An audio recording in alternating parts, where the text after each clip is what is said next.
diri masulayan karon. Panahon nga nagselebrita malipayon kayo ta mapasalamaton kaayo ta.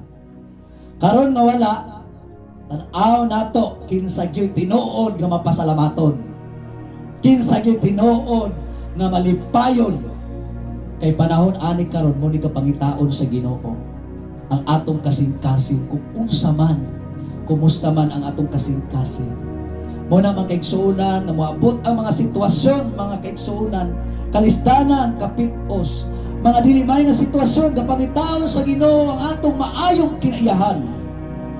Kumusta man ang mga Kristohanon, kumusta man ang akong gipanagtawag gibili, kumusta man ang mga maayong kinaiyahan, naa pa maghihapon, ma-apply pa maghihapon mga kaigsuunan.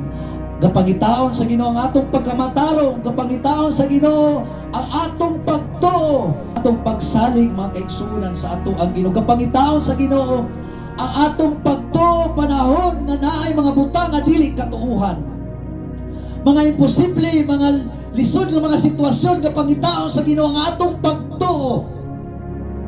Kung kita magpabilin pa maghihapon na motuo sa iyang pagkagamahanan, sa iyang pagkamilagroso, mga kaigsuunan, kapangitaon sa Ginoo ang atuang pagsalig, ang atuang mga pag-ampo, taliwala bisan og nata sa kaayahay, panahon na sa kalistanan, kapangitaon sa kanato ang atong mga pag-ampo, ang atong mga pagdaig, ang atong mga pagsimba, ang atong mga pagpasalamat, ang atuang magkalipay sa pag-alagad.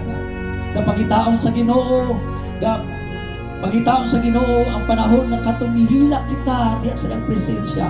Nihila kita sa iyang kalipay panahon sa mga pagday. Kapangitaon sa Ginoo kana mga kaigsuunan ang ato ang kahangawa sa atong iglesia, atong burden sa church, atong burden sa buluhaton, ang atong kalipay, ang atong kadasig. Kapangitaon sa Ginoo hangtod niining adlaw ang atong paghigugma kaniya, ang atong paghigugma sa atong mga kaigsuunan nga tingali kaniadto maayo ang atong relasyon apan karon dili na maayo.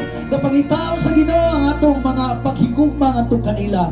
Tungod kay ang paghigugma kini masulayan panahon na dili na angayan takos higugmaon ang tao apan pabili nato sila higugmaon. Kapangitaon sa Ginoo ang atong paghigugma sa mga katawhan ug ngadto kaniya mga kaigsunan atong i-renew kini. Tungod kay kapangitaon sa Ginoo sa 2 Corinto 4:16, busa kami wala kawad-i sa kasibot ug bisan tuon nagakahugo ang among pagkatao nga makita sa gawas, ang among pagkatao sa kinasuluran ginabag-o adlaw-adlaw.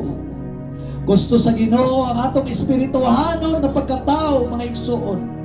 I-renew nato kanunay ang atoang pagtuo, ang atong pagkakristohanon, ang atong kinaiyahan, atong i-renew kanunay.